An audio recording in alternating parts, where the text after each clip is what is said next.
Hey, do you guys hear it when it says this meeting is being recorded? Okay, that's interesting.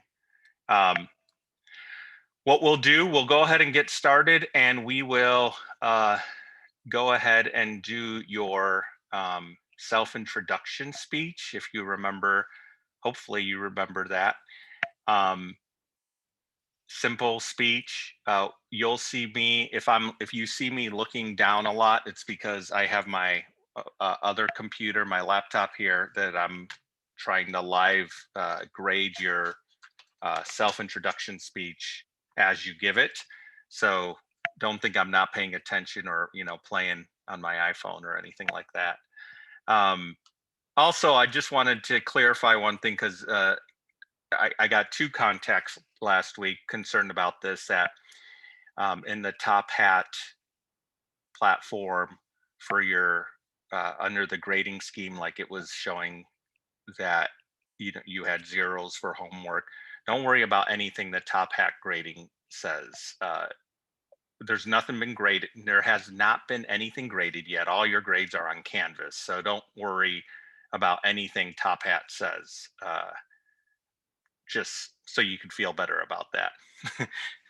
And Piedmont doesn't see anything Top Hat says either. So it's not linked to Canvas. It's not linked to the registrar in any way. So it's just, I guess it does that until I grade it, which I will be grading your things that you did last week tonight in all likelihood. So, and with that said, also one more thing to note. So even though I will be grading your self-introduction speeches as you give it, um, I like to add comments and stuff in, and that's really hard to do, especially when you're giving a 3 to 5 minute speech to get everything done. So you might look right after class or even right after your speech on Canvas, and it might say your grade is like a 40 out of 100. That's not possible. Give me till like the end of the night tonight, like midnight tonight, to finish your grading of your speeches. Sound good? All right. Why don't we start this off? And remember, I ask if you can, if at all possible, while your peers are giving their self-introduction speeches, to keep your screens on, if at all possible. But knowing that things happen, and if you get logged off or whatever, that's okay. I'm going to go ahead and set this so you can, if you have something that you want to share your screen with, you can. And okay. And why don't we get started with Patrick? Haircut, haircut boy. I almost said it's because of the haircut. Yeah, yeah. Like, well, I don't know this guy. He looks different. Is he in this class? Certainly, sir. Let me know when you're ready. I'm happy to begin, and we'll start time. If I go over, please just interrupt me. It's perfectly fine. Yeah, that's another. Thank you for reminding me of this. So for this speech too. I am timing this, but you're not going to be penalized for time for this speech. But I will still be keeping track of time, and we'll let you know what it is. But it's just so you can kind of get a feel for if that's something you need to work on as well. All right, let me get all set here.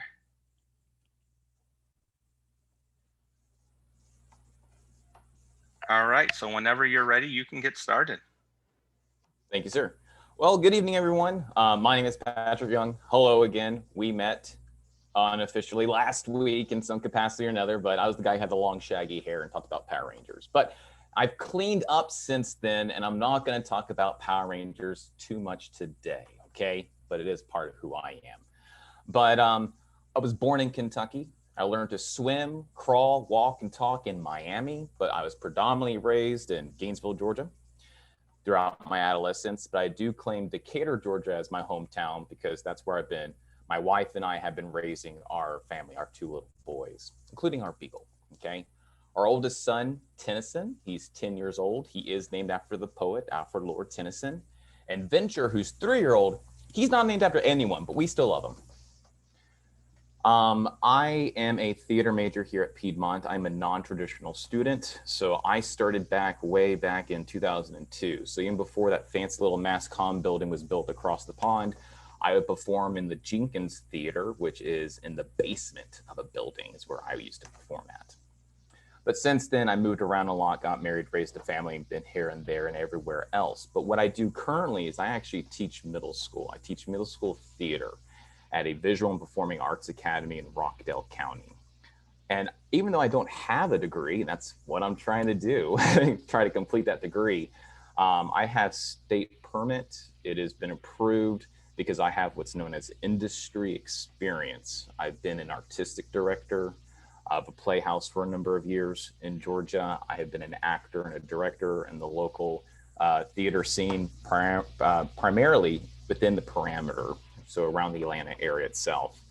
And at once upon a time, I did summer stock theater. In fact, if you are familiar with the personnel in the theater department there at Piedmont, I knew Bill Gabenhausen and Henry Johnson before they started teaching at Piedmont, as Henry Johnson was my general manager at a summer stock program for several years. And Bill Gabenhausen was also my director and choreographer for a number of years as well. So it was good to see them make that transition. As I was going out, they were coming in, and now we're coming back together. So it's good to be reunited in an educational form. But with that being said, I do have a visual for you, so you know that I'm not making it up, that this young gent before you has this young modest gent has a family, okay? So I'm going to share my screen by doing this a little old fashioned. So this right here actually sits above the mantle in our living room. I don't think anyone's noticed it, that I took it down off the wall just yet. So we'll just keep that between you and I, okay? But this was taken last year. This was our family portrait quarantine picture that we had taken. So we had someone who came out to the house. They stood in the street. We stood in our yard. They were very patient with us. I'm that young gent with the quarantine beard right there. See, I told you I could grow facial hair. The gentleman right there, the long blonde hair in the tree, is our son Tennyson. And that is my wife, Janie, holding our little redhead Venture right there. And that's our little family right there. So we're a bunch of goofballs in my family. Theater's part of my experience. My wife is a MAD Award nominee and winner, which stands for Metropolitan Atlanta Theater. It's kind of like the Tonys of Atlanta for choreography herself. And we met at theater camp. So when I was first at Piedmont several years ago, or many, many years ago, we were both at the same summer camp together as camp counselors, hit it off, been together ever since. But that's just me in a nutshell. There is more, just like there's so much more to all of us, kind of like an onion, but that's a Shrek reference. And some people like Shrek, some people don't. Anyways, I hope you enjoyed that. If you have any questions, I'm happy to answer them. But I'm also here for support and guidance, and whatever I can do, we can do for each other and help each other out. Great. All right, sir. Thank you, Patrick. Thanks, sir. Good job. All right. I'm very jealous of how quickly your hair grows. If that picture was from last year and you had long hair, long-ish hair, that's impressive. I'm jealous. It's been growing for almost a year and a half because we initially had Hamilton tickets and all the theater kids were going to go see Hamilton. And of course that got postponed, obviously. And they're like, just grow it out, and grow it out. And eventually my new crop, because I teach, my new cropper students are like, can you get a haircut, please? It doesn't look good on you. We never know if we're going to see Hamilton or not. And several of them asked for a graduation present, please cut your hair. So I waited after graduation and then I cut it. All right, Grayson, let's hear from you next. I caught you mid-drink, I see. I'm sorry. I'm like mid-drink of water. Hang on. So I live in my grandpa's, so this is a garage actually. Oh, cool. And he just sprayed it with bug spray. And so I'm dying on the inside and coughing and sneezing. So if you pass out during class, we know why. It's the bug spray. Yeah.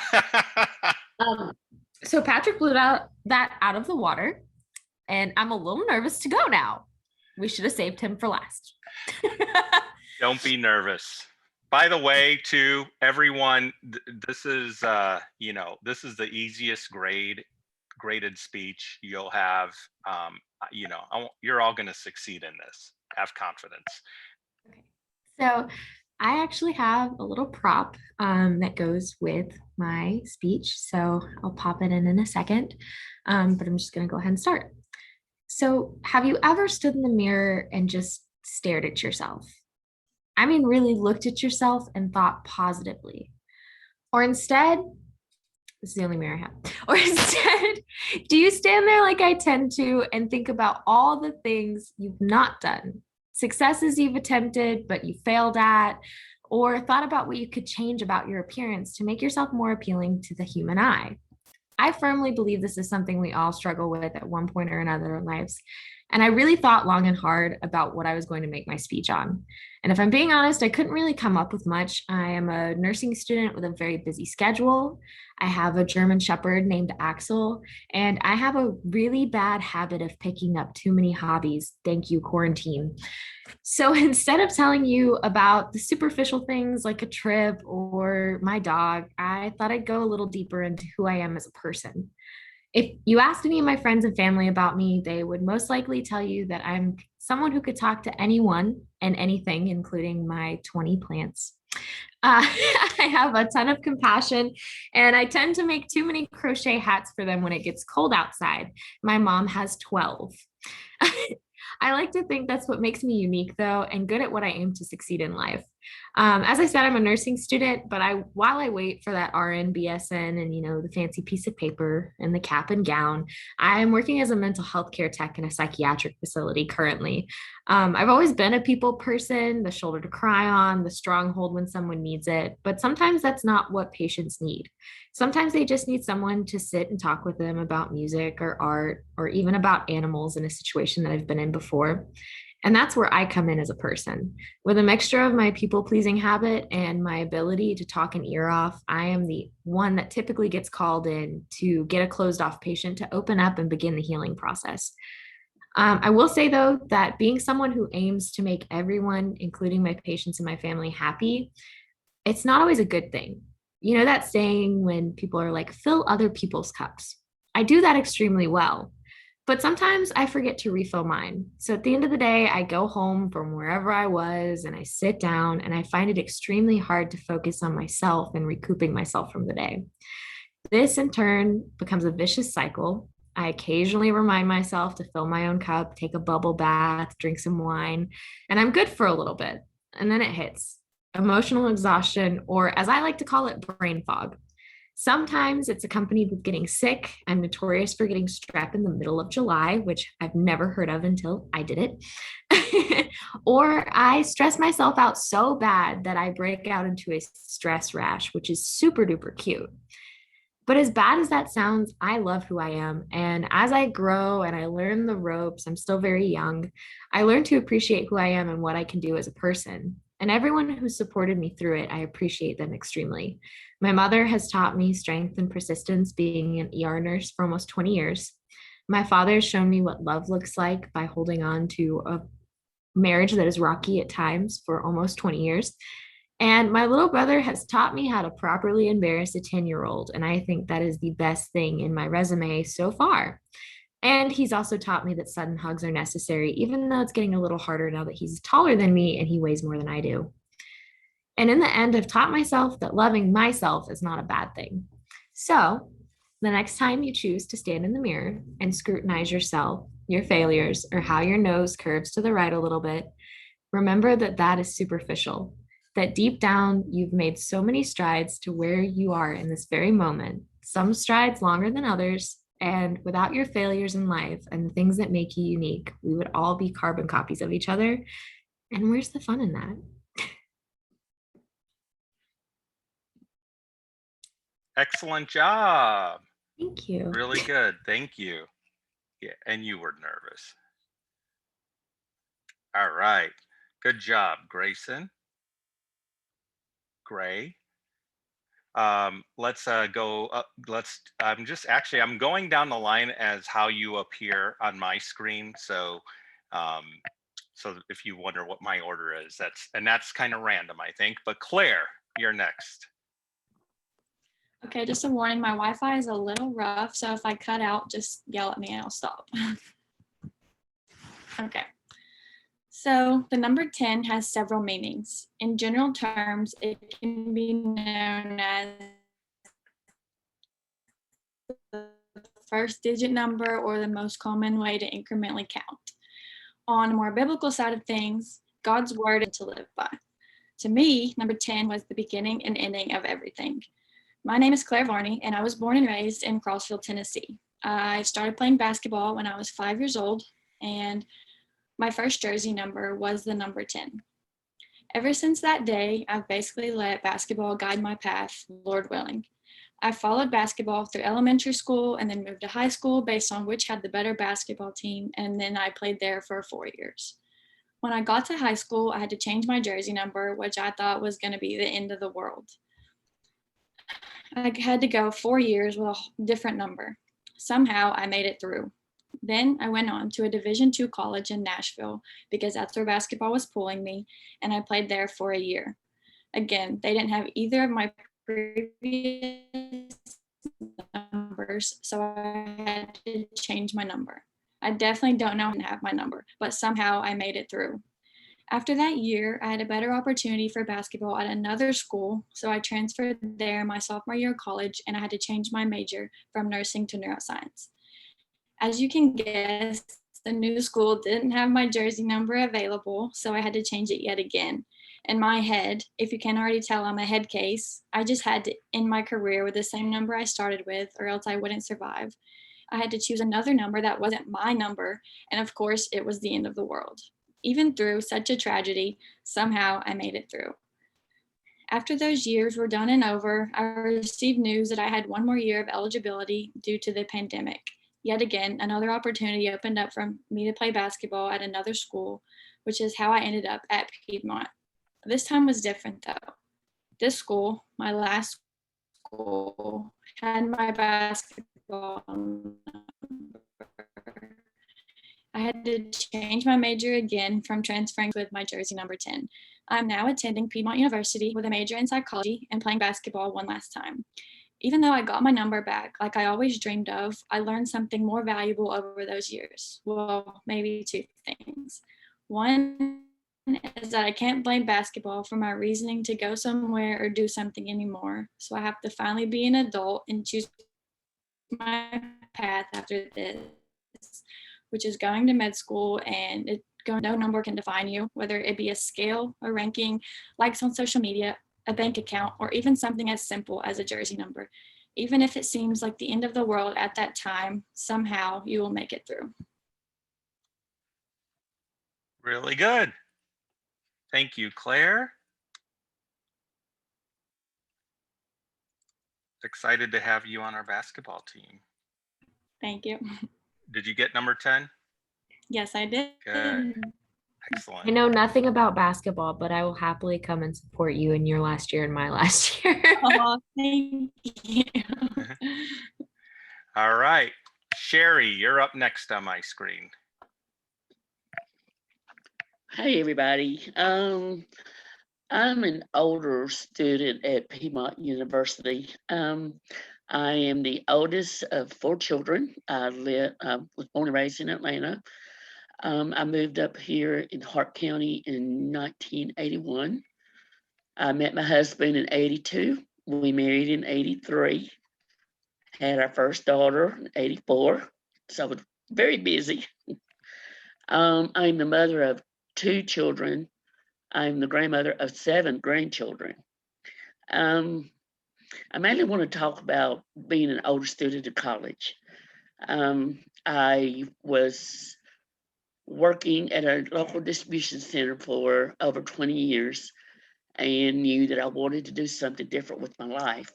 And so I started looking around, and when I'm a firm believer that when God closes a door, he has a door ready to open. And God had his hand all over my job change. Once I learned to pray the right way, there's right way and the wrong way. Once I learned to pray the right way, all the doors open. I am now a paraprofessional at Hartwell Elementary. I work with special needs. The first day I walked in that self-contained classroom, I knew I'm 57 now. I was 55 then. I knew that that's what I should have been doing my whole life. It was just an aha moment. I I knew then that I wanted to go to school and become a teacher and work with special education children. Now, that first year, y'all gonna laugh at me, but it was something else. I went in the middle of the year. The teacher was pregnant, the lead teacher. She was having medical issues. And within the first 3 weeks, I had the classroom by myself. I had never been worked with, students of that age. I'd worked at daycare, but never special needs. I have one child that was nonverbal, had behavioral issues, and was known for throwing and hitting.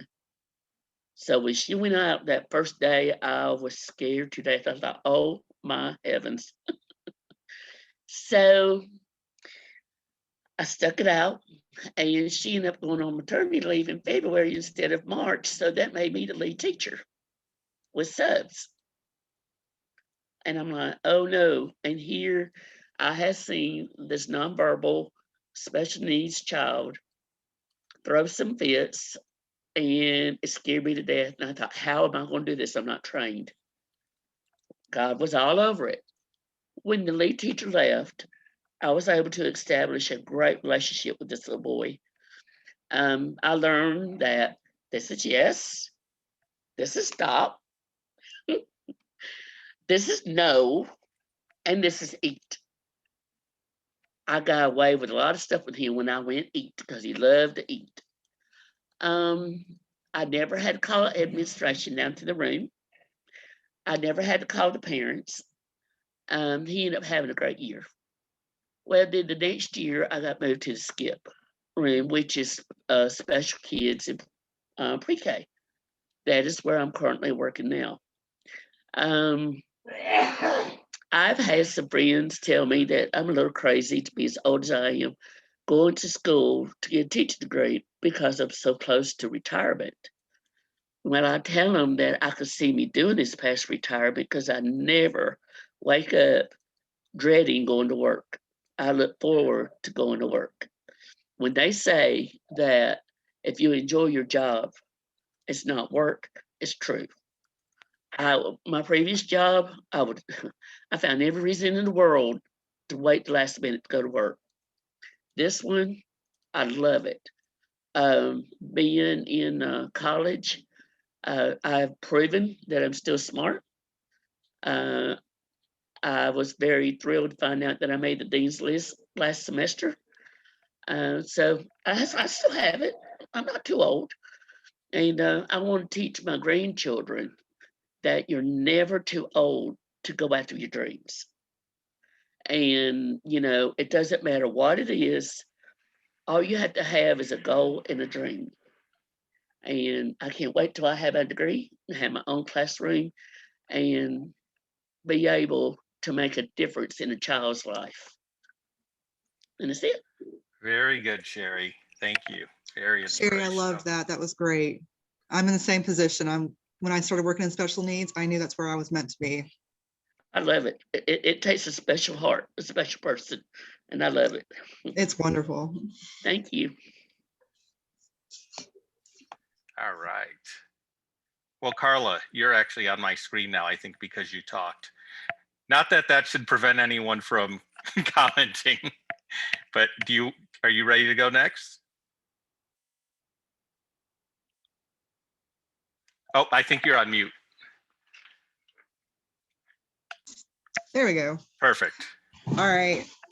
So I have to say, Sherry and Patrick, and they made me want to change my speech completely. But I'll stick with this because it really does kind of describe who I am. Great. So my name is Carla McQueen. I'm 38 years old. I am a wife. I have 2 children, one that is 20 years old and out of the house, one that's 8 years old. And I'm terrible at writing speeches. This is not my wheelhouse. It's out of my comfort zone, but I'm trying. So I struggled all week with a topic. Like I said, I wanted to change just hearing theirs. But every time I picked one, it would kind of bleed into one thing, or they bled into each other. So I was like, well, what's the one common denominator? I think it's music for me. Music is such a huge part of who I am in my life and just my growth into adulthood. So someone said last week, I can't remember who it was, and if you want to speak up, you can, you don't have to, but someone said that they don't like to be screamed at in music.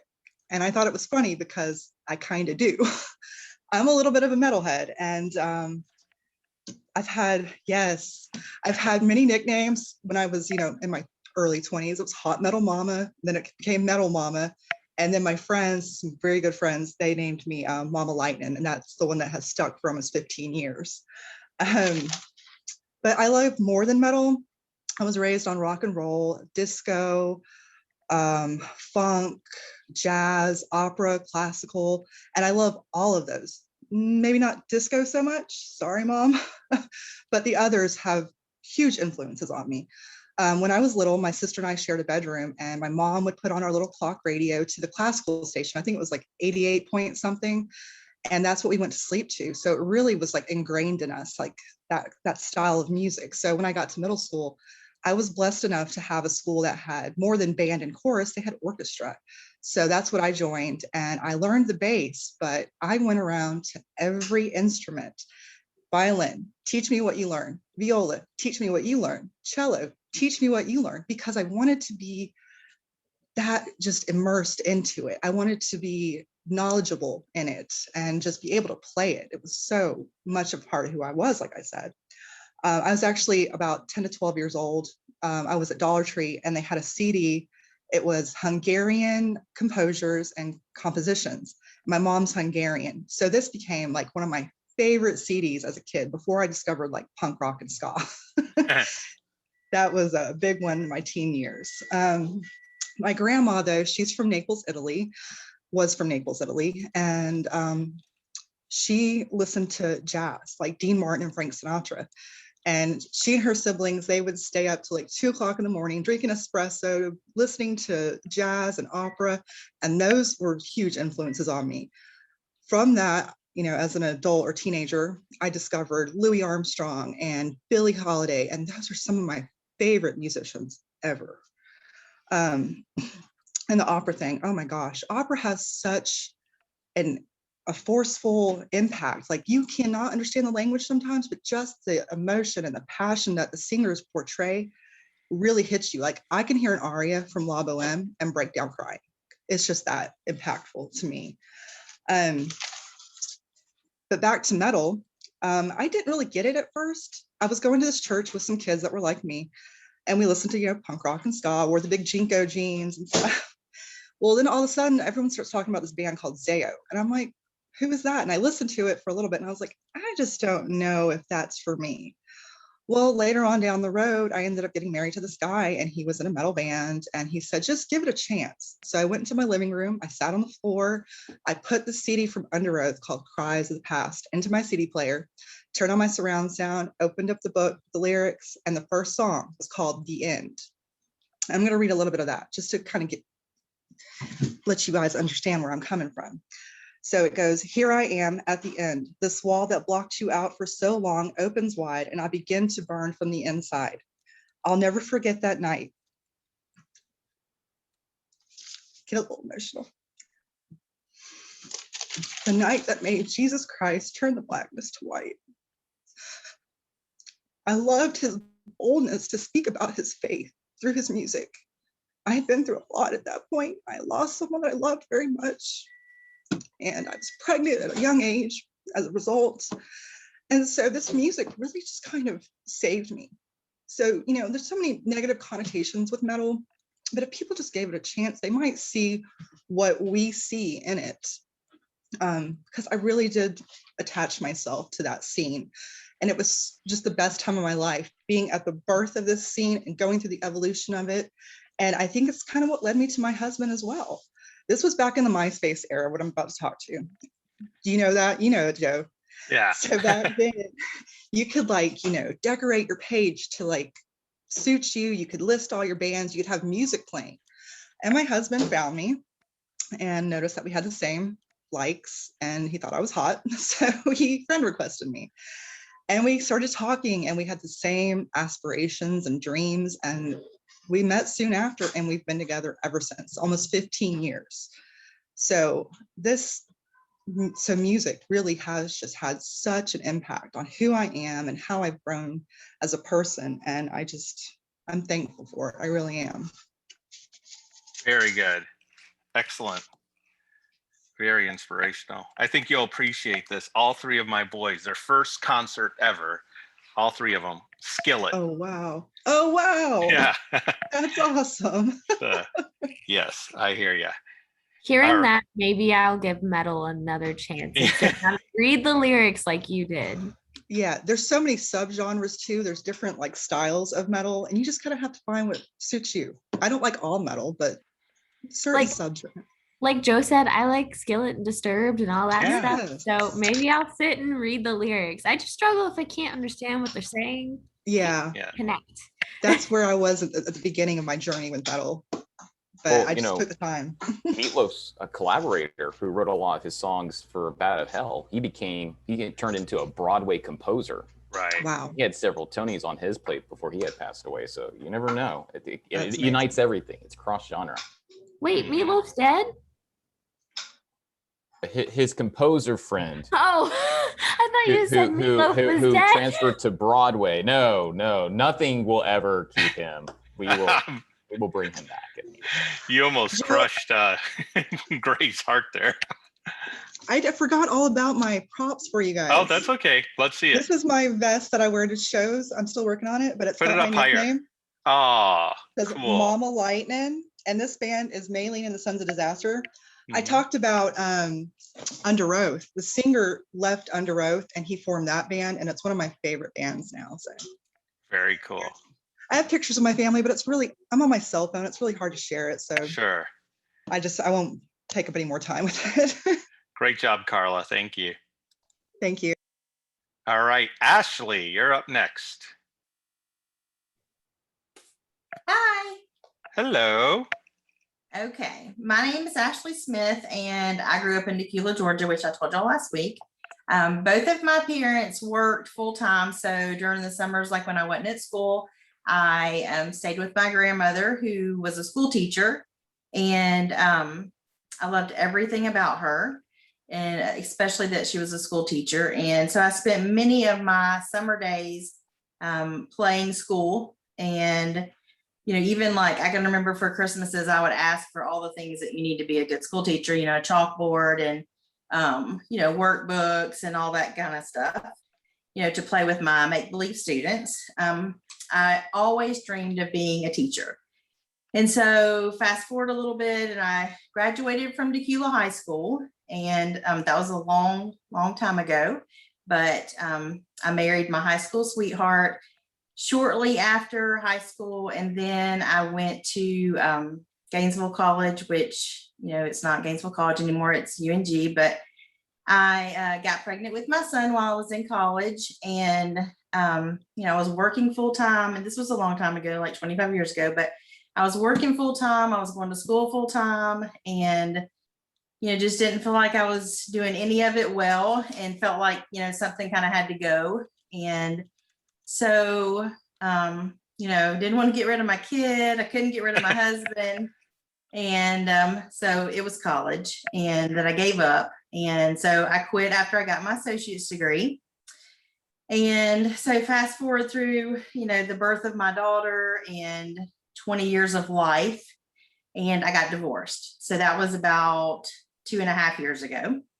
And so through this life status change, I had to reevaluate, like what I was doing well, what I wasn't doing well, what I, wanted to revisit, and, what I never want to do again. So at 44, I decided to revisit the dream of getting my teaching degree and fulfilling that dream.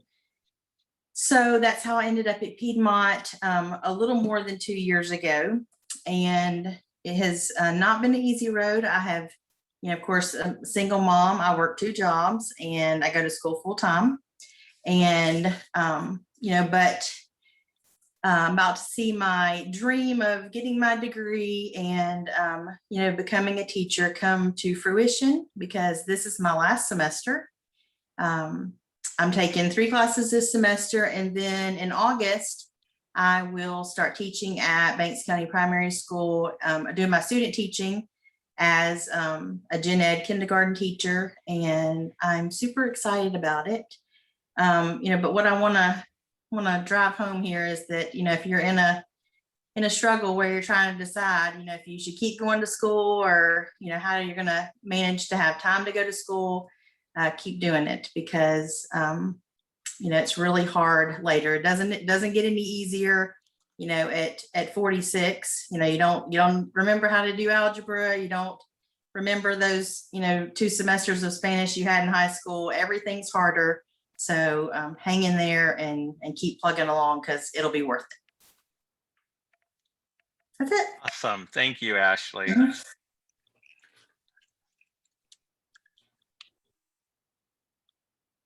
All right.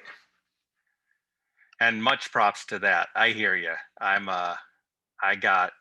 been in school up until 2015. I was in school for, 9 years with 3 kids. And yeah, that's hard to do. But so props to you. All right. We have Priya next. Hey guys, it's nice to see you again. I'm Priya and I'm 22 years old, and I'm from Beaufort, Georgia, where I live with my parents, I live with my brother and my grandparents.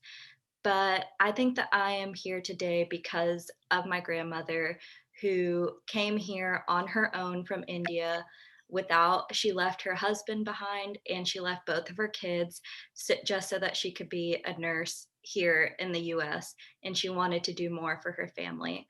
And I think that with that risk that she took, I learned so much from it, from her stories. And she taught me 2 things that were most important in life: that you take your school seriously and your education, and that you take your career seriously, and that you want to make a life for yourself and not have to depend on anyone else. And so I took her advice, and I was very, very heavily involved in middle school and in high school. I was in track and field. I was the manager of cross country. I was trying to make really good grades for college. And I was in a bunch of clubs like National Honor Society, DECA. But what I loved the most was community service and just giving back to the community that raised me. And I then went on to North Georgia, and while I was there, I started working as a medical scribe at the hospital here in Gainesville. And that's where I get to follow around the doctors and the nurse practitioners and the PAs. And I get to see every patient with them, including the traumas and the strokes and all of that cool stuff. And I get to chart for them. So while I was at my job, I could not figure out what I wanted to do with my own life. Sure, I'd made the good grades, I'd done everything I needed to do in high school, but I wanted to be an athletic trainer. I wanted to go to Georgia. I wanted to go to Clemson. I didn't know if I wanted to do med school in the future. I was just all over the place. But then I went back and I talked to my grandmother, who told me that she came here just to be a nurse to support her family. So now I am in my senior year at Piedmont, and I'm in nursing school to honor her. So, yeah. That is a great grandma and a fitting tribute. I hope you practice Grandmas are this. so wise. Did you practice this in front of her at all? No, I haven't. Does she know how much you mean to her? I Or don't think she so. means to you. I'm sorry. I think I need to remind her how much Yeah. she does mean to me, because she's now getting into her older age. She's 80 now, and I feel so guilty for being at school, even though I'm trying to honor her. But it's just hard to be away from family. So. You Yeah. do so good though in school, and I know it because I see you all the time. Thank you. You too. All right. Let's hear from Josie next. Hi everyone, can you hear me? We can. Okay, good. Also, I have the PowerPoint with my speech, but it'll be on my laptop because my Wi-Fi is awful and I'm scared if I share screen, everything will crash. So, Hey, if that works for you. but just to start out, I am a middle grades major and I work at the Learning Tree Academy. I teach little 1-year-olds, so walking and all that good stuff. And I will be sharing about my non-traditional family. I'll just have a few photos here for y'all to talk. So, to start out, some random facts about us, you can see, but I'll just share. So there is 4 of us and counting. Half of us were in foster care, and we are all adopted, but by different sets of parents. So although we don't have contact with our biological parents, we actually ended up meeting up in our later age and getting super close.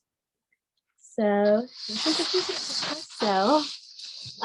In the baby picture, you can see I've always had this obsession with Christmas. Like if I could live every year like Christmas every single day, I would.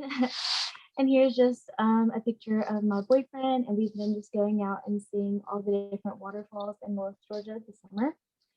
And this is just a picture of me now. And I'm actually a junior year at Piedmont, and I'm a transfer. And then here are pictures of my 2 brothers, Jake and John. The youngest is 16 and the oldest is 18. And one of them is actually working in concrete and the other one will be at high school. So, and then my sister Rainin, she actually works here at Piedmont. She works in the admissions. And yeah, she is one of my biggest support systems and almost like a second mom to me. So. And then here's actually a picture of all of us together. So although it's a bunch of chaos, we really make it work and all get along with our different adopted parents and treat each other as one big family. So that's all I have to share. It was kind of faster than everyone else, but That's okay. Thank you, Josie. Where did you say you live? I live in Habersham. Habersham. Okay, so you are right by. Yep. Nice to learn more about you. All right, let's have Dee Dee next.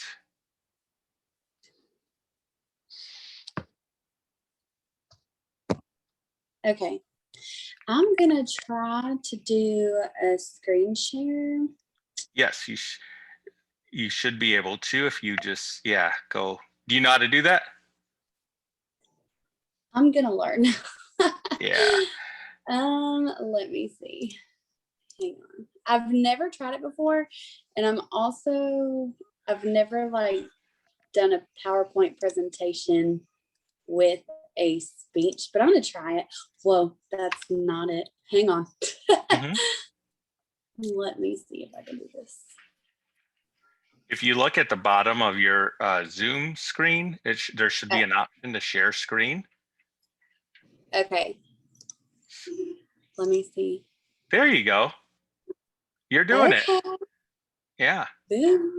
Okay. So you could go ahead and click, well, sorry, hold on. Why don't you go ahead and click share? Oh, wait, I'm seeing it wrong. Never mind. I clicked share screen and I was seeing something on my screen. Never mind, this is perfect. What you might want to do though is yeah, do the full screen. Okay, let's see. What is going on? Yay! There we go. All right, and I am going to actually try to talk through a headset. So my laptop actually crashed. So my phone has the webcam and my husband's computer has like everything else. Wow. So let me see.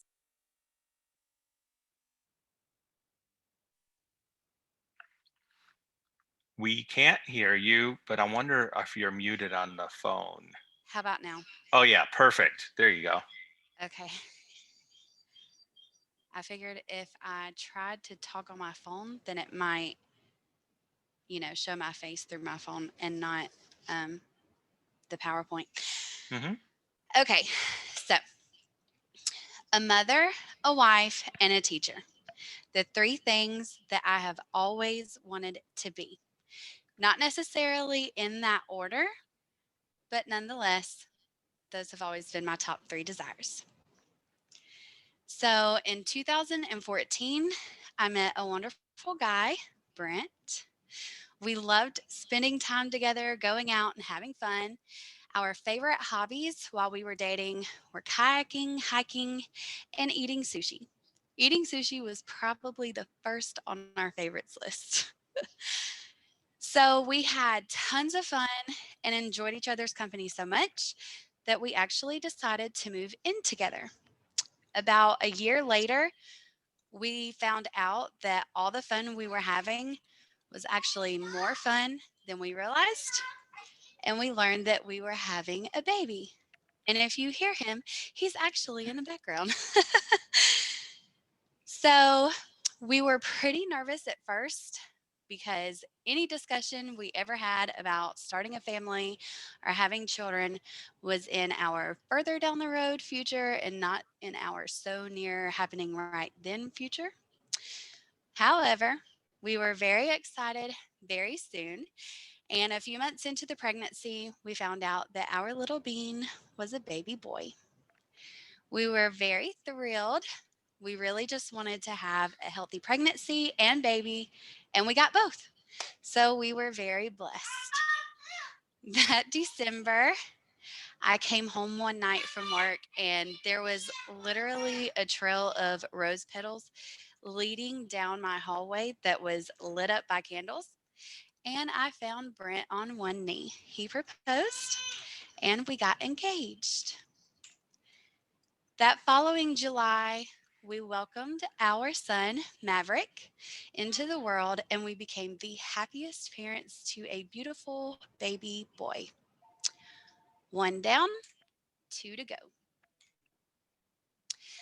So we decided that it would probably be best if we waited until after our son was born to get married. So a few months after his arrival in November, I'm sorry, hang on, he is crying. This is great sound effects. This is perfect.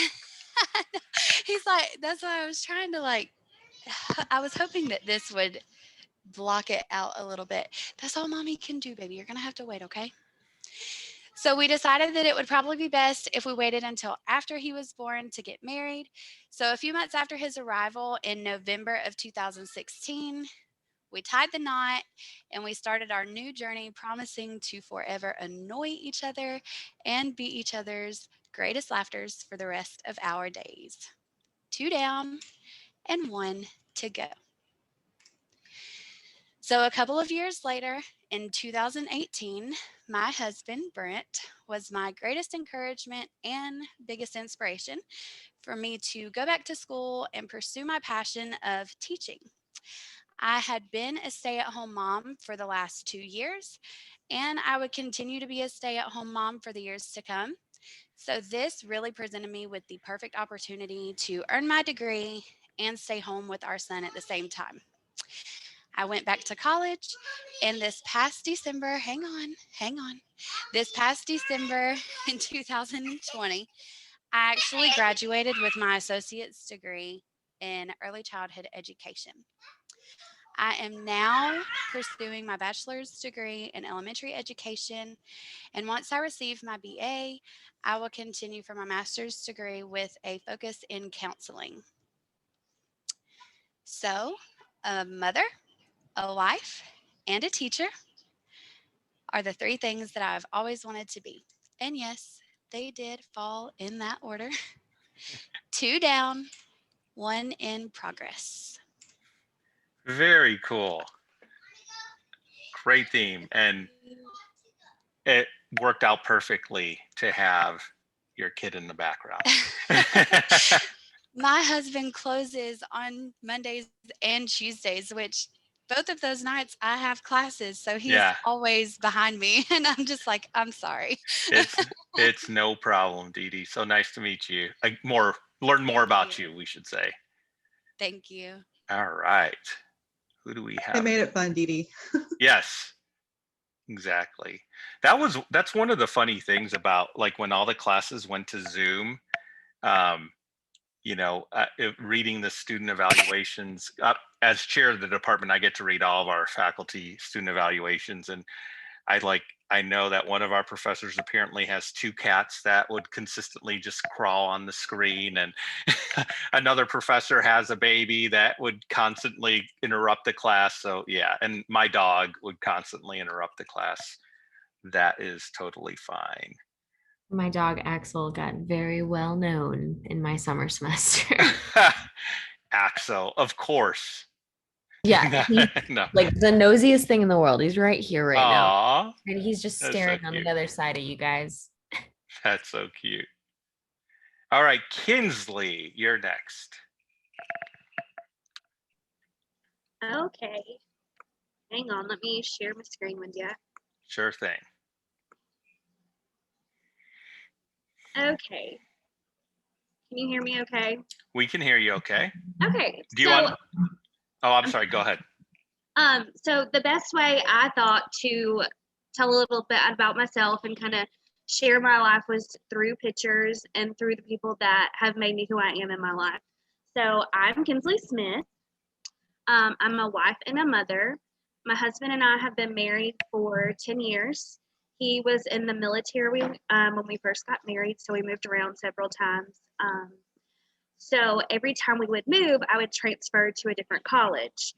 And every time that I would transfer, they would say, okay, well, this class doesn't transfer, you'll have to retake it. And so by the third move and the third English class that I was going to have to retake, I was like, okay, this is not going to work. I know eventually we will be back at home and I will finish college then.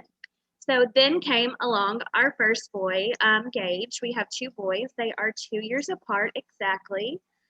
We wanted to have our children 2 years apart, and God left, and he said, okay, here they are, 11 days apart. Their birthdays are both in July.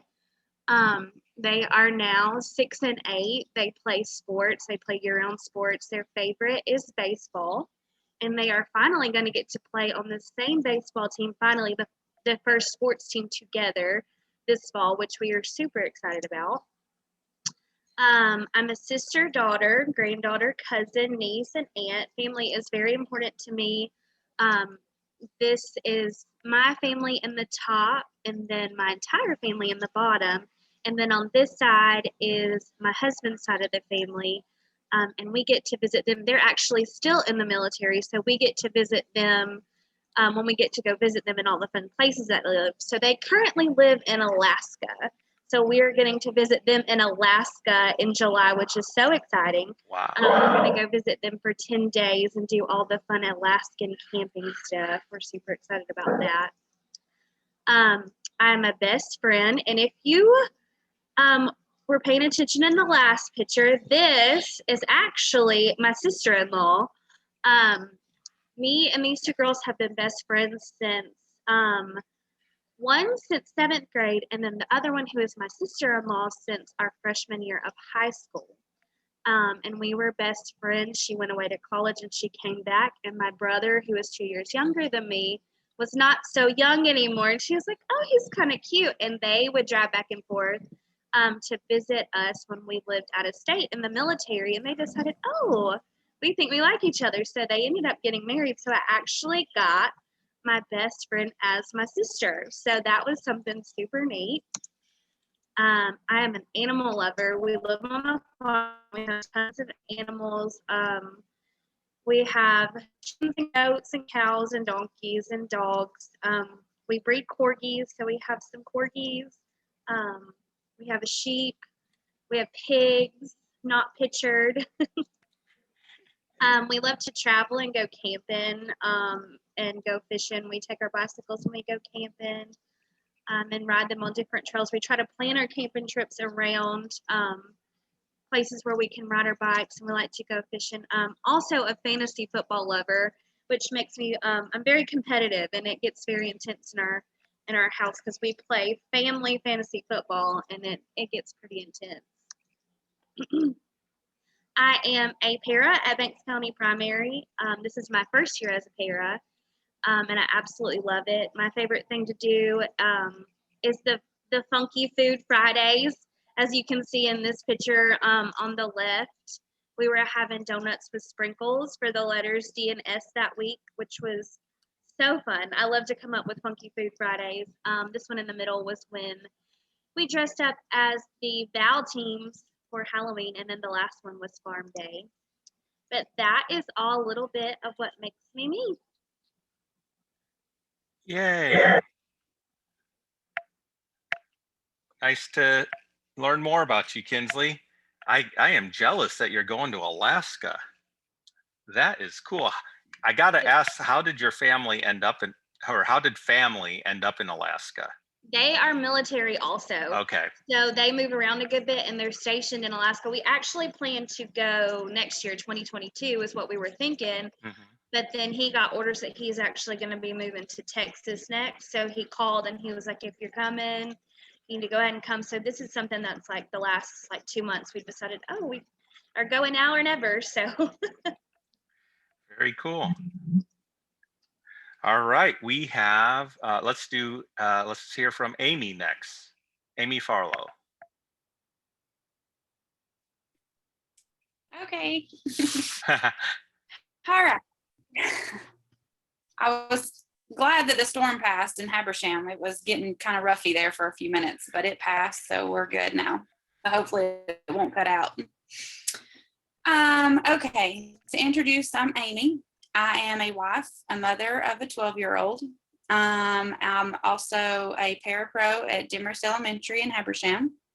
I've worked in kindergarten for about 3 years now. Next year, I will get moved to the computer lab and get to teach science and social studies. So I'm pretty excited about that. I also started college later in life just because life happens. So I started later. I started in 2015. I went to North Georgia Tech for my associate's degree. I had one goal, one accomplishment one thing that I wanted to accomplish out of everything. And that was to finish college with my associates with honors. And I wanted to do that. I was the first in my family to do that.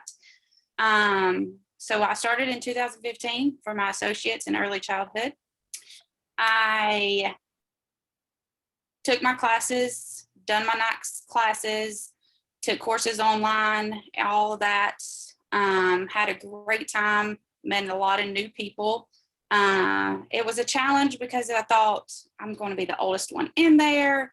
What am I going to do? Again, like all the other ones said, forgetting math, forgetting English, all the subjects in high school and everything.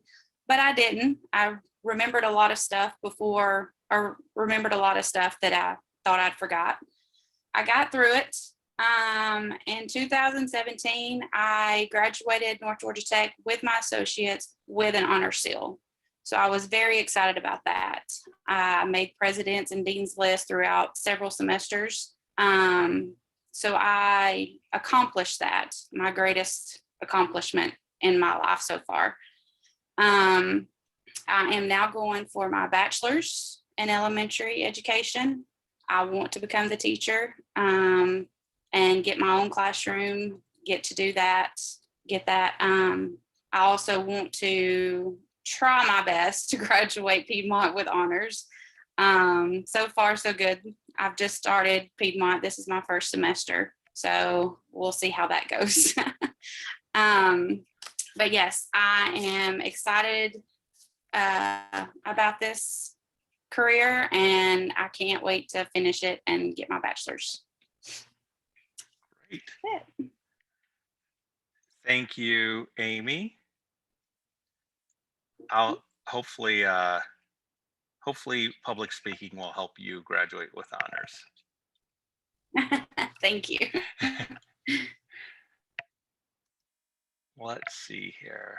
Who has not gone? I'm losing people on my, oh, Sarah. Yay, you go, Sarah. Okay. Hi, I'm Sarah Suddeth, for those of you who didn't catch that last week. And today I'm going to tell you about why cleaning baby poop off the floor and having a cadaver spine made me want to be a pediatric nurse. I've always had a passion for helping others, specifically kids. And I remember growing up, whenever my friends and I would play house, I would always have to be the mom who would take care of everyone else. And I couldn't wait to start actually taking care of kids. I always knew that I wanted to work with kids and help them in any way that I could, but I didn't know exactly what that career path would be until I underwent a spinal fusion at Children's Healthcare of Atlanta when I was 11. When I was 11, I had an emergency spinal fusion because I had a severe case of scoliosis in which my spine rotation got to the point where my bones were essentially crushing my vital organs. I had never had a cavity, much less a major surgery, and I truly have never been more scared in my life. The care that I received from the nursing staff at CHOA in that moment during the scariest period of my life made me immediately realize that pediatric nursing is what I was called to do. I knew that I wanted to be that advocate and rock for any and all children facing scary life-altering situations at the hospital. I wanted to be the person that held little hands when their parents couldn't be there to do it. More times than not, people change their minds about what they want to do, either in their early or late teens, or certainly when they go off to college and actually start taking classes towards that actual dream, but not me. If anything, my college experience made my passion even stronger. As I began a job in my college town at a daycare center. Seeing as I had no background training in classroom management or discipline, the beginning of my time taking care of 20 tiny terrorists was truly what nightmares were made of. I had 3-year-olds pooping on the floor, dumping paint out when I wasn't looking, climbing on all surfaces, peeing on the ceiling. If you've seen Daddy Daycare, it was that. It was comical. But after 3 years of trial and error and loving on all the kids, I learned how to best communicate with the tiny humans and their parents, and more than anything, be a comforting presence for children, as most of the children at my center were foster kids. As hard as leaving that job was to come back to Athens for nursing school, I think about all those kids each and every day and use them as my why. My why nursing, why peds, why am I staying up all night to learn 36 chapters? Why am I at the hospital when I could be at the lake with my friends? And that why has got me to where I am today. Over halfway through nursing school, and this time next year, I hope to be working at Children's Healthcare of Atlanta and holding all the tiny hands of scared kids when their parents can't. I'm forever thankful for the time I spent cleaning baby poop off the ground and for the deceased who gave me life. Thank you. Very good. That was baby poop and cadavers. Yeah. Love it. Love it. If that doesn't engage you, I don't know what will. Going for. All right. And then Ashley Berryman, right? Yes. All right. Whenever you are ready. Okay. Families are like roots on a tree. They grow in different directions, yet their roots remain the same. I would consider family the defining aspect of my life. From my parents, siblings, grandparents, and all of those around me who are friends that are like family. Each person has made an impact on my character and personality today. From teaching me my independence, sharing heartache and trials, and the support and love I receive, I can wholeheartedly say that Ashley would not be Ashley without her family. Values and independence are a key aspect to who I am. These were taught and molded by my father. Simple things like nighttime prayers, watching his compassion with strangers, and just putting the grocery cart back. These have all taught me to be a respectable person and respect others. By learning these habits young, I still follow them today in my life. My independence also came from him. When an 8-year-old knows how to change a tire and brake pads, she can go far in life. By spending time and showing me how to do these simple tasks, I have more independence now that I am older. A huge part of who I am is a go-getter, hard worker, and not afraid to try something new. All of these aspects of who I am came from learning them from my daddy. Another aspect of my character is my strength.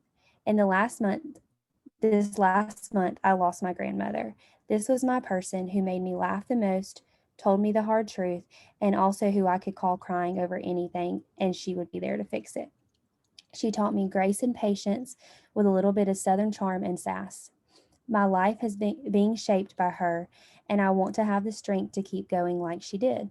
I often find myself saying something she used to say or even watching the Golden Girls only because it was her favorite. Even in my times of sorrow, I hear her in my head saying, Ashley, you need to worry about you and only you, not what others think. My point being, because of her life and relationship with her, the influence she had on mine has been tremendous. I hope people will see grace, kindness, and patience in me the same way. But for now, I will continue with endurance, which is a huge part of who I am. The most important aspect I have received from my family that makes me, well, me, is the love shown. By doing my whole speech on my family, I hope it can show that I value nothing more than their love and support.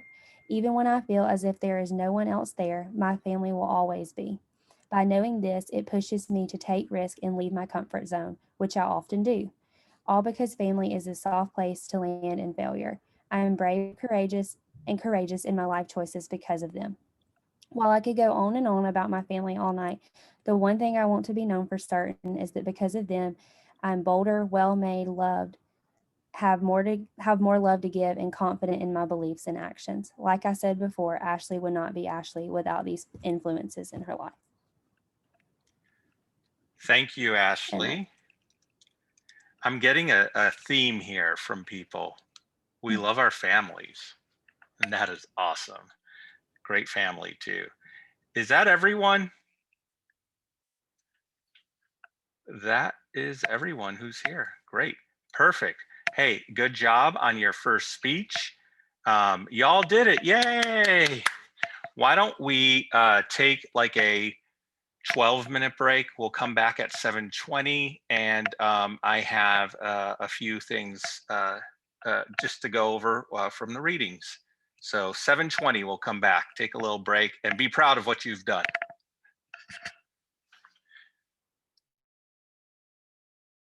Any thoughts? Whoops, I accidentally forgot to record that first part, sorry. But all right, let's move on to the second chapter. That was really just setting everything up. Now we're going to get into understanding communication. Okay.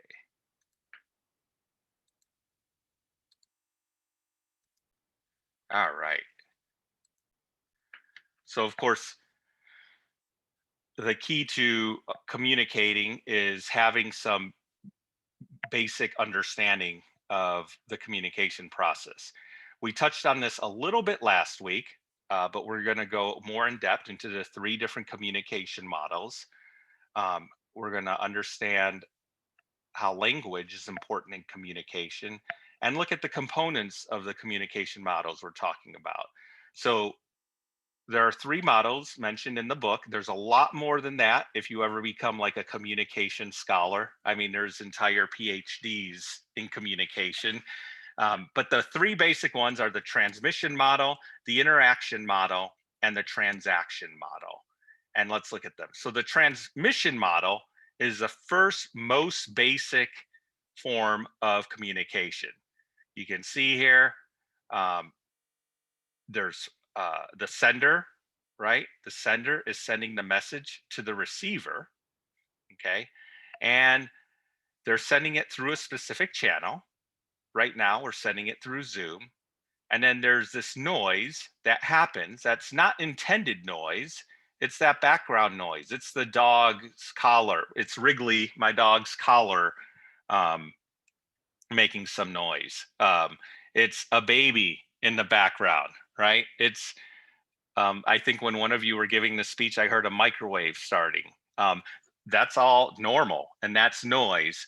But still, you want to make sure that noise doesn't impact your message that's getting to the receiver. I think I just said all this. And also noise, not just physical noise, there's also psychological noise. And that's noise that is a little harder to control, right? This is when right now, one of you is thinking about, man, I'm really hungry and I really shouldn't have taken a class that is live on a Monday night because it's already 7:40 and I usually eat at 7 and this really sucks. That type of noise is a little harder for me as a speaker to overcome. One, because I don't know what's going on inside your head. But two, no, that's the main reason. But there is a way I can kind of, as a speaker, I can kind of maybe see if I'm not reaching people. One is by facial reactions. And again, that's a lot easier to do in person. But two, making content interesting and engaging, which I thought you guys did great with your self-introduction speeches, giving people a reason to stay. Then there's the interaction model, which is basically the transmission model, but it adds two more layers. It adds feedback and context. So you still have the sender of the message, you still have a receiver, you still have a channel, and you still have noise. But I'm getting some feedback. So feedback is the reaction I'm getting from you as you decode the message. And context is the environment in which the communication takes place. And we'll look more at this later, but that is very critical, right? Because as we noted earlier, you can say one thing in one environment and it's completely fine, but then you take it into another environment and it doesn't make sense. And finally, oh, we have another quiz here. Okay, so Angie, wait, sorry, I think I got ahead of myself here.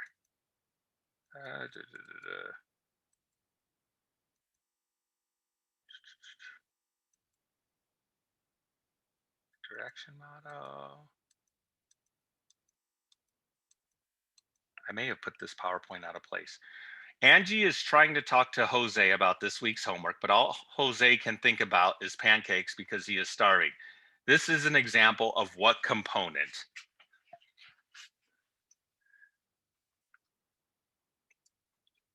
We kind of alluded to this earlier. So yes, this is definitely a component of psychological noise, right? Maybe physical, some type of physical noise perhaps, but maybe if you hear their stomach growling, but otherwise it's psychological. Now the transaction model is the most recent, most popular form of communication theory from 1970. And this takes the model of the interaction model, but it says that there's definitely two ways of communication here. Not only is the sender trying to send a message to the receiver, but the receiver is also trying to send a message back to the sender. So very transactional, like there's something in it for both of them, okay? You still have the channel, you still have the noise, and you still have context. And this is the model that, for the most part, communication scholars think how most of our interactions with others go on a daily basis. Okay, the next thing we talked about in the chapter was language. And the important thing about language is to remember it's these four things. It's arbitrary, it's ambiguous, it's abstract, and it's powerful. What do we mean by that?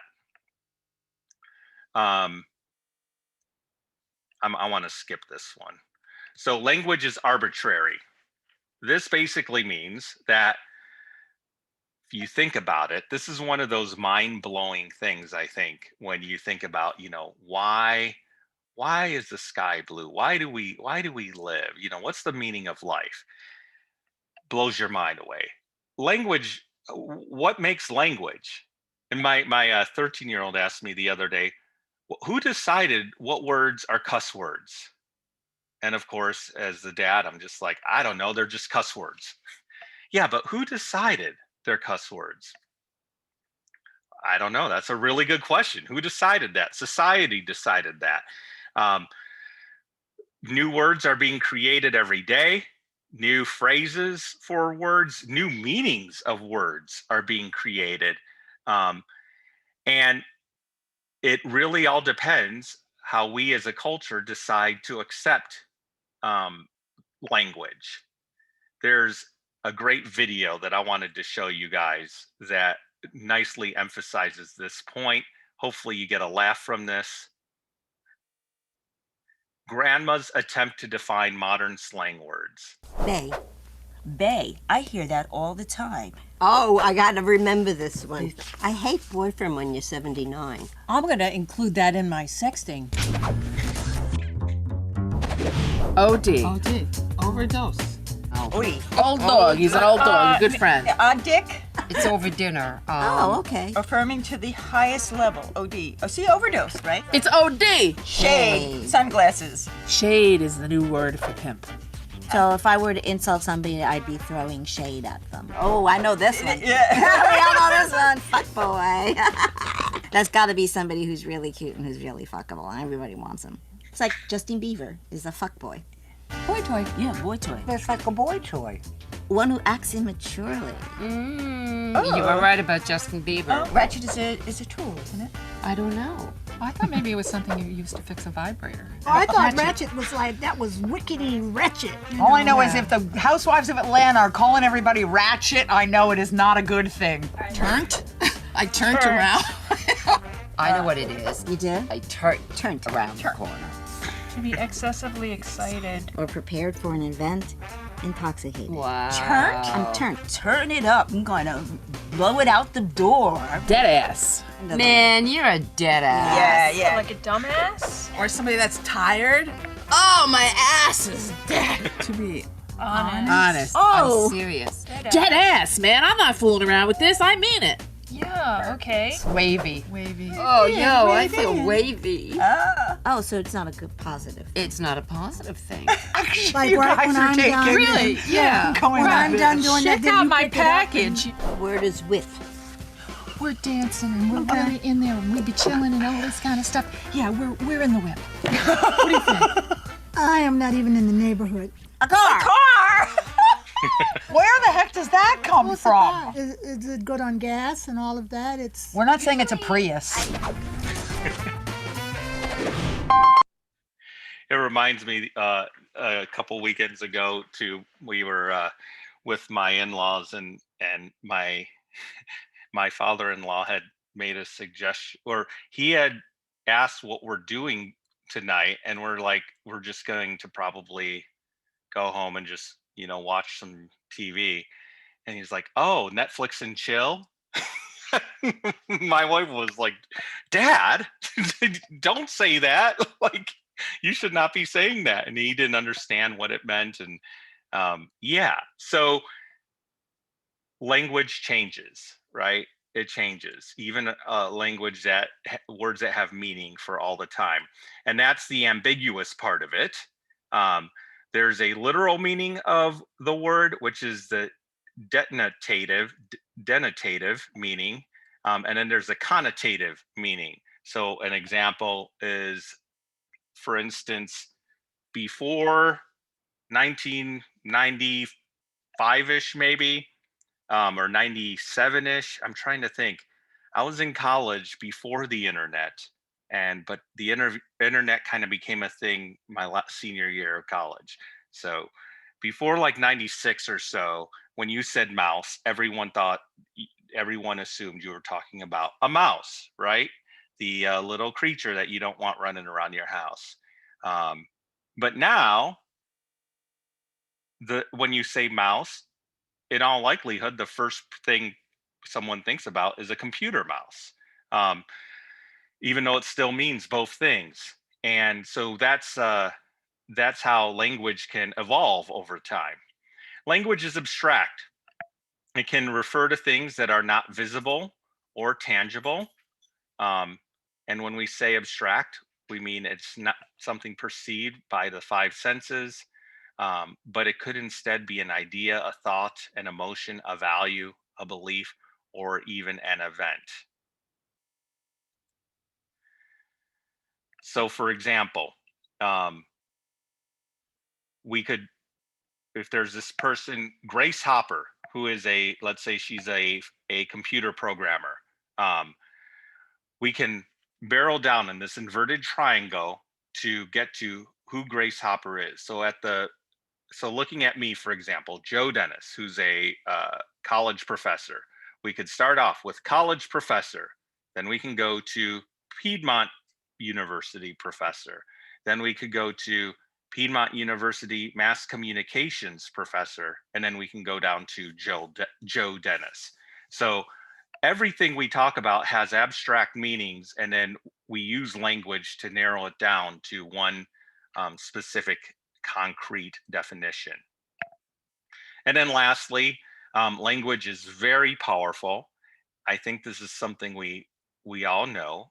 It shapes our beliefs about what is real. It allows us to identify things.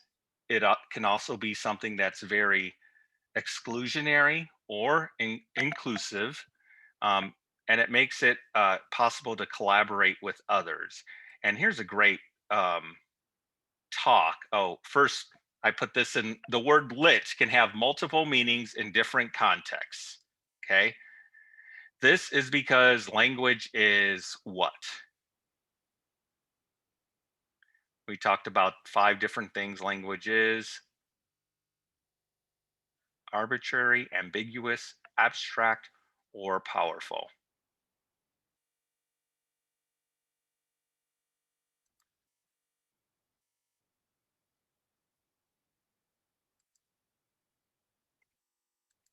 Ambiguous.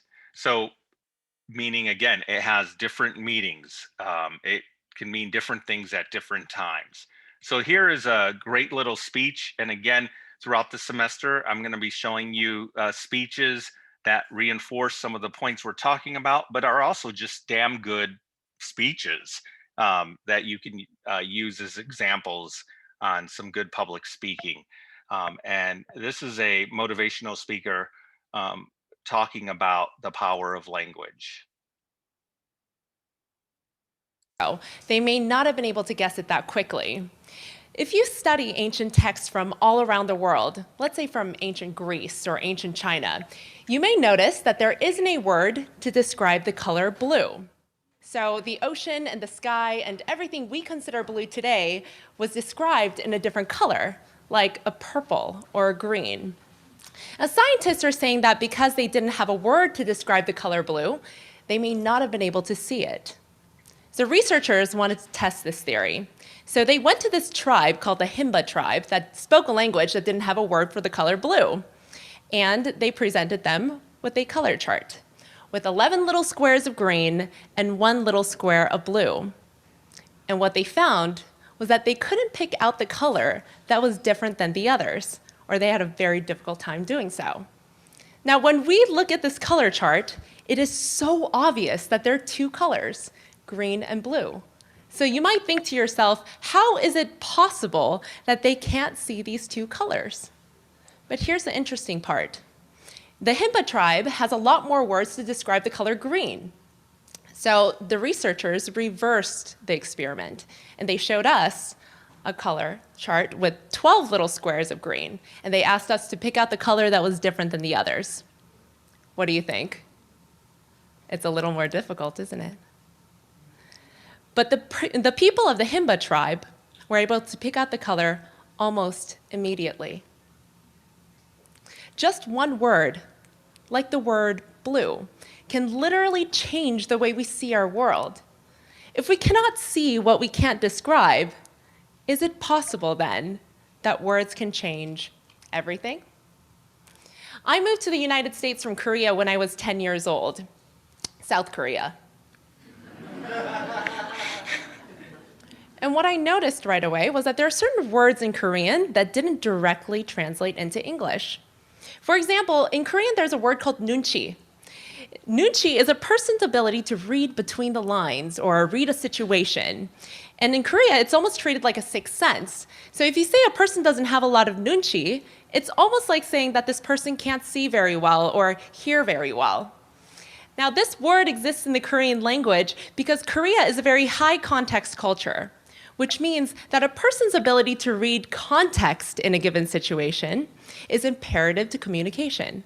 So your ability to read vocal variety, facial expressions, hand gestures, body movement is far more important than your ability to interpret words. It's kind of like dating. If you ask your girlfriend, babe, what's wrong? And she says, nothing. It's not nothing. But the United States is a low context culture, which means we heavily rely on our words to explicitly explain exactly what we mean. So nunchi is not as important in the American culture, which is why this word doesn't exist. The existence of a word or the lack of existence of a word can explain an entire cultural difference between two countries. And the number of words there are to describe a certain thing can explain how important something is to a culture. So in Brazil, there's this tribe that has 29 words for ants and their edible varieties. And in Hawaii, there's 108 words to say sweet potatoes. And I was like, wow, that is so cool. I wonder what's important in my culture. And I found out that in America, there are over 100 words to say money. The words that we assign to people, to places, to things can shape our reality. It can change what we see, what we experience, what we believe about ourselves, and what we believe about other people. A few years back, I volunteered at the juvenile hall, and my job was to go in once a week and help these juvenile delinquents with their homework. And I just happened to be assigned one of the highest security units, which meant that these kids that are locked up in this unit had committed some of the worst crimes, and a lot of them were tried as adults to 30, 40, even a lifetime in prison. And there were a lot of rules during study hall. They were not allowed to stand up, they were not allowed to get an extra pencil, they were not allowed to speak to each other, and they were certainly not allowed to touch anyone, especially not the volunteers.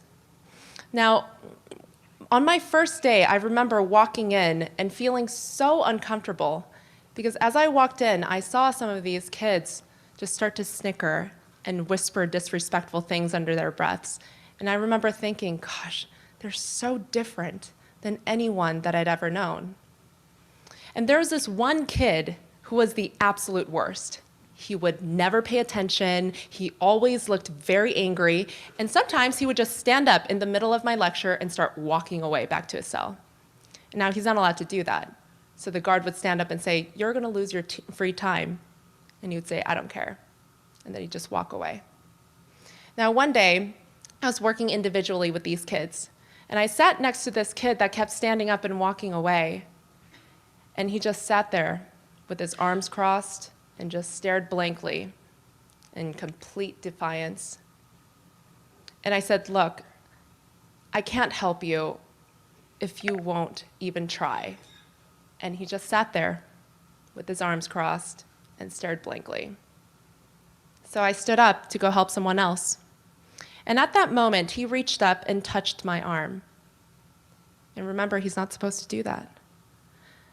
But that touch felt so desperate that I sat back down and I looked at him. And he said to me, I'm scared. I'm going to turn 18 next month, and they're going to transfer me to the adult prison. And I don't know what they'll do to me there. And at that moment, as I watched this tough kid choke back his tears, I realized that he was about the same age as my little brother, with the same fears and the same anxiety as any 18-year-old kid would have in this situation. And all I wanted for him was for someone to show him some dignity and respect. So from then on, I just changed one word. And when I addressed the class, I addressed them as gentlemen. and you should have seen the almost immediate difference in their attitude. It was as if they have never heard that word been spoken to them before, because they sat up straighter. They spoke more respectfully. They were kind, and they paid attention. Now, one day, I was working study hall, and that same kid stood back up, and I thought, there he goes. But before the guard could even say anything, he walked over to an empty chair, grabbed it, and he placed it behind me. And he said, "Miss Josephine, would you like to have a seat?" Now that's a gentleman. One word can change everything.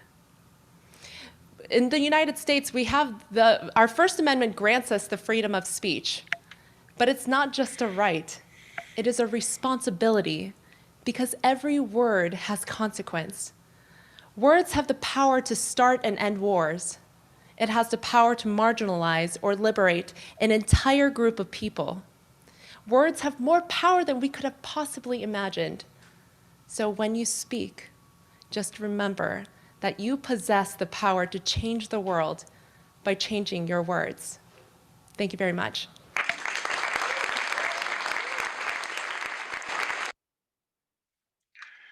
So to wrap up this second chapter, I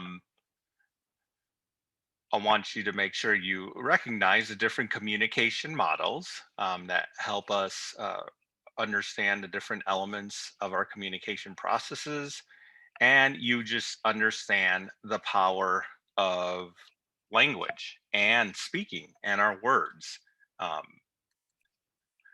Does that make sense?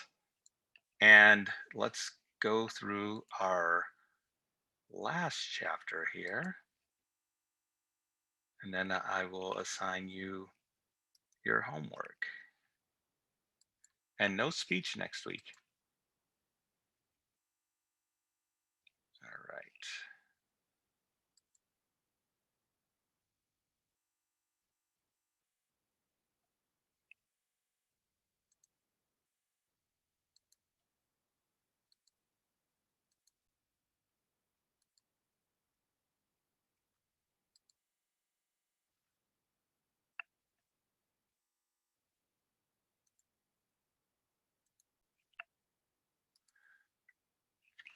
Okay, so for this last chapter, we looked at the communication process. We looked at trying to understand a little bit more about communication. Now we want to understand a little bit more about public speaking and the primary purposes for public speaking and the context in which public speaking occurs. And here we pull from a little bit of philosophy as you read. So public speaking, a lot of people automatically think public speaking and they think of kind of what we just did, getting up in front of a group and talking. But public speaking is any oral communication in which we're trying to influence others through the use of language, whether it's an influence of just trying to educate, whether it's trying to entertain, whether it's trying to impress, anything like that. Persuade is public speaking. And so this is useful classrooms, workplaces, communities, churches, political arenas, anytime you're trying to talk to someone else with an intention in mind to try to influence them. So here we turn to Aristotle to understand public speaking. Aristotle said, rhetoric is the faculty of observing in any given case all of the available means of persuasion. And so as a speaker, we're trying to identify all the different ways that we can get our audience to understand our topic in order to teach or persuade them. Aristotle had 3 artistic proofs we can use to persuade our audience: logos, ethos, and pathos. So let's look at these. So logos, not like the Coca-Cola logo, different type definition of logos. It involves using logical reasoning and evidence to convince your audience that what you're telling them is true. Okay, and we're gonna look at examples of each of these. Ethos. It's establishing credibility by speaking in a way that convinces your audience that you are trustworthy. And then pathos involves using emotions to persuade your audience. Now, these three tactics are used a lot in advertising. And in fact, advertising textbooks really heavily rely on this. And I want to show you some examples from one company that consistently, I'm just going to skip this one, consistently uses these three tactics in their advertising, and that is Apple. So here's an example of them using logos in a commercial.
So how is that commercial using logical reasoning and evidence to convince the audience that what they're telling them is true? Because there's a lot of claims in that commercial, right? But how are they using logos? I have to tell you that oops proof made me want to buy it. Yeah, I know. They're advertising. Apple, the reason why I taught an advertising class before, and consistently, like in all the textbooks, and like Apple's marketing department, whether you like Apple or not, their marketing is phenomenal. But anyway, yeah, they convinced you, they persuaded you. But what was some of the evidence and logical reasoning they were showing you? Why do you have to have the iPhone 12? It shows you its functions, Mm-hmm. what it can do, and how easily accessible it is to that anyone can conduct those functions and those applications. So yeah, friendly with what your intent is for the product. Exactly. Yeah. They not only had the words on the screen that told you like the different functions, but then they showed people using it with those functions, and they showed you screenshots or someone using the phone with the function. They told you it was waterproof, and then they showed someone spill water on it, right? So yeah, that commercial used logos. Like I said, Apple uses all of these. So this time is using ethos. This is actually their most recent commercial. Felix?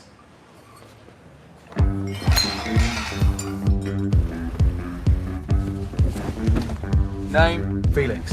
Date of birth? November 5th, 1986. Tracking current location. Can I have a taste of your ice cream? Here's what you spent last month. Crumbs from your table. Can I interfere in your crisis? Can you hear those people behind This will me? help with the itching.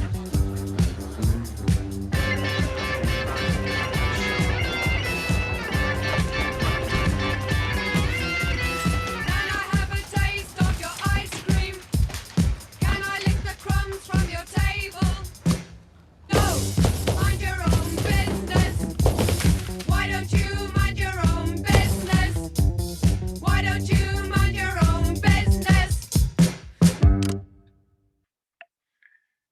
So you see the ethos they're using there to appeal to you.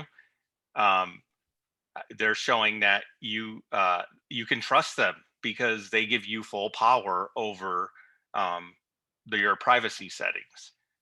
That's something that they're really promoting now after their latest big conference. So that was ethos. And then this is my favorite. This is the emotional pull, right? Really good speakers use all three of these tools. Sometimes you use one in different situations, but this is pathos, and this is using emotions to persuade your audience. So get ready to cry. Get off my side. No. Walk Guys, it around. doesn't matter what side you're on. I'm not touching you. You're so annoying. Get off me. Hey, girls, please, can you Get off Here. me. Just watch something or play a game. I'm hungry. The sign is up there. On or off? Babe, I like you've got the iPad? Yeah, I like on. Daddy downloaded some movies for you.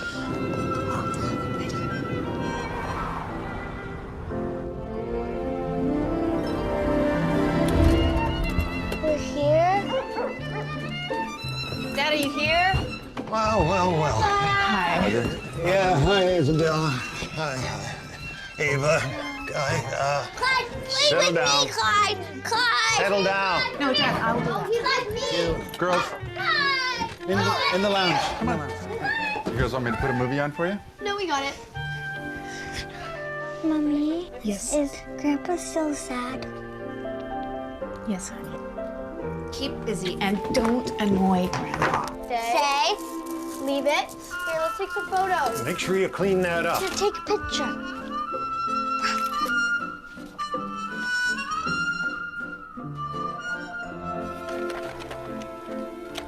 Who's that? That's Grandma and Grandpa. I miss her. Oh, Dad, I ironed your shirt for you. Thank you. Would you like me to help you pack the stuff away? No. Dad.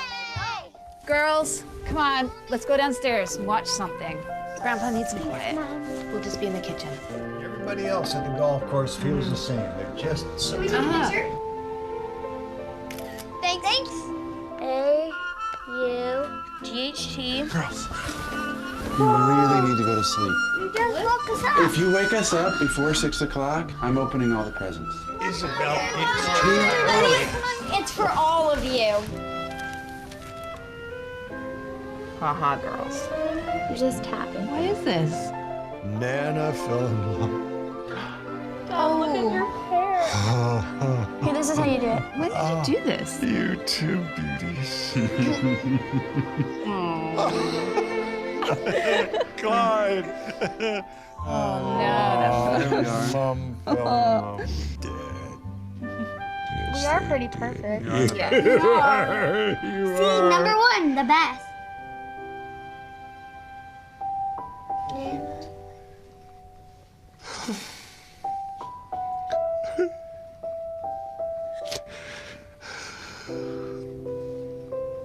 Oh, look. She's right there. Absolutely brilliant, both of you. Thank you.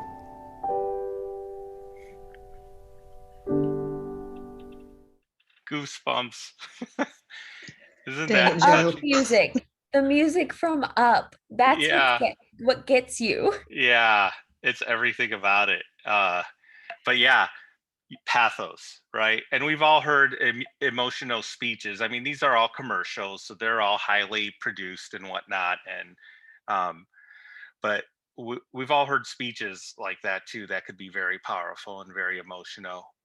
But yeah, pathos, logos, and ethos, three very powerful tools in communication and in persuading people. Man, that Apple commercial gets me all the time. That one, I think it was like it won the top advertising award, and that's the long version. There was a 60-second version, but a lot of the context is lost in that, I think. Anyway, We did crisis intervention training at work, and they used the Up video to explain how words don't even need to be said for you to understand what's going on and to feel it. And so that definitely, adding in the up music, I think all of us have probably watched the movie and understand that music plays in Right. the moment that he loses his wife. Yeah. Yeah. Very powerful. And these are all tools you can use um, in speaking to some extent. And some of you guys did do that already in your speaking. You used all three of those uh, appeals to others. And then the last thing to think about in this in looking at Aristotle's rhetoric theory is kairos. And kairos is just recognizing the situation you're in and the time and place. So I really wanted to show you a clip from a show I love called The Marvelous Mrs. Maisel. I don't know if anyone's seen that. It's on Amazon Prime. But she is like a 50s, 60s housewife who really discovers that she is a comic genius and a little raunchy, which back in those days, you know, not appropriate at all for women, especially. And she ends up becoming a very successful comic. And the clip I wanted to show you was she was at one of her friends' weddings and was giving a toast, and she kind of does incorporate some of her stand up into the toast, and it fails miserably, right? Because here's someone's wedding, you know, where there's a certain expectation of the kairos of the situation you're in, and she was kind of launching these dirty jokes off at this person's wedding, and she realized, oh, what worked last night in the comedy club is not going to work here. So kairos is something important to understand when you're speaking. And then lastly, and we're going to talk in great depth about each of these three areas over the coming weeks. So we're just going to touch on them. But there are three primary purposes for public speaking. If you think about it, it boils down to these three things. Informing, right? We're letting people know something, educating people about something. Persuading, which is we're trying to convince people about something. And commemorating, which is we're trying to honor someone or commemorate an event or memorialize someone. And all three of these use logos, ethos, pathos, and kairos in different ways. So here's another question. Let's do this. Monica will be presenting a speech at her friend's retirement party. What type of speech would she be giving? A speech at a retirement party, an informative speech, a persuasive speech, or a commemorative speech?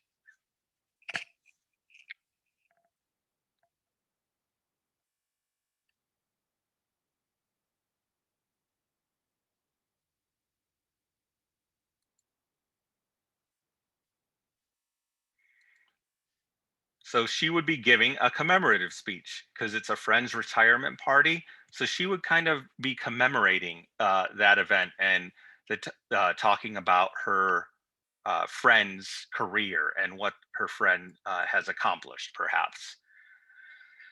So looking at these three more specifically, informative speaking, focused on teaching, explaining. You're basically trying to get others to have a shared understanding of what you're talking about. You're not necessarily trying to persuade them. You're just trying to inform them about something. All of teaching is informative speaking. When if you're a nurse and you're telling if you're talking to the family about how a procedure went, you're informing. Now, it could be a little different if you're talking to the patient about changing their diet, right? Then you're trying to do a little persuading there. And that's what persuasive speaking is. You're trying to change your audience's attitudes, beliefs, or behaviors. a lot of times we focus on the attitudes and beliefs part because that's a lot of politics, right? A lot of religion, uh, sermons focused on that. But behaviors is also a key thing in persuasive speaking. And you're trying to, the most effective persuasive speeches have a balance of these three elements Aristotle talked about. They have a balance of logic, a balance of an emotional plea, and a balance of this is what's in it for you. And then commemorative speaking, which will be your next speech in 2 weeks, that involves giving a speech to celebrate an occasion, memorialize someone, a milestone, something like that. So don't worry about that. I meant to take that out. All right. So the last thing is context of public speaking. You'll be, there's different types of contexts in which you will be giving speeches. Academic, that's this class. Professional, that's your job. And personal, these are those kind of one-on-one conversations you might have. So outside of a public speaking class, I know for a fact that every major, you're going to be giving a speech at some point, right? A capstone presentation, something like that. Personal, some of the most meaningful speeches we are likely to give will mark milestones in someone's life, right? Those are the types of commemoration speeches, commemorative speeches. I've given a best man speech at a wedding, and we'll talk more about that next week. I've given, did my father's eulogy. At Piedmont, I gave a speech about one of my students who died in a car crash 2 years ago at the Piedmont convocation to kind of in memory of her. So these are all different types of speeches you'll give in your personal life at some point, and then professional speeches. Really important to know how to effectively communicate among your peers. So the conclusion for this chapter, we've defined what public speaking is, the artistic proofs that still exist today that Aristotle developed, and the various contexts where public speaking may occur. And public speaking is something that we can use throughout our life. And let me go over your homework for the week, and we will be done. Let's see here. Not bad, 8:22. All right, so if you look on Canvas, again, I'll try to get your self-introduction speeches graded by the end of the night tonight.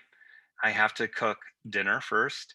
I'm gonna cook some honey garlic salmon with couscous and corn. Anyway, I put the three PowerPoints we just talked about there, and then these are the most chapters you'll have this semester. But again, you don't have a speech next week. This is all you have to focus on. But now we're really getting into the nitty-gritty of public speaking. Chapter 4 is about tactics you use to present yourself as a speaker. Chapter 5 turns the focus from inward to outward, looking at the audience. And then we look at how to best design and organize your messages. And then we're going to skip ahead to chapter 11 because that's going to be your next speech, a commemorative speech on commemorating important events. So all those assignments are available. They are now live in Top Hat, chapters 4, 5, 6, and 11. Any questions? Thanks for sticking with me today. Y'all did a great job with your speeches, and I apologize. I know I wasn't prompt on replying to a couple of you who emailed me through Canvas. I'll do better on checking that. But feel free to contact me either through Canvas, email, or text, and I will be sure to get back in touch with you. Enjoy your fancy dinner. Yeah, and Graves gonna have a tuna sandwich and chips. That's hilarious. Patrick just had ice cream. Love it. Last time I cooked, I don't know how I did this, but I absolutely scorched my dinner. Like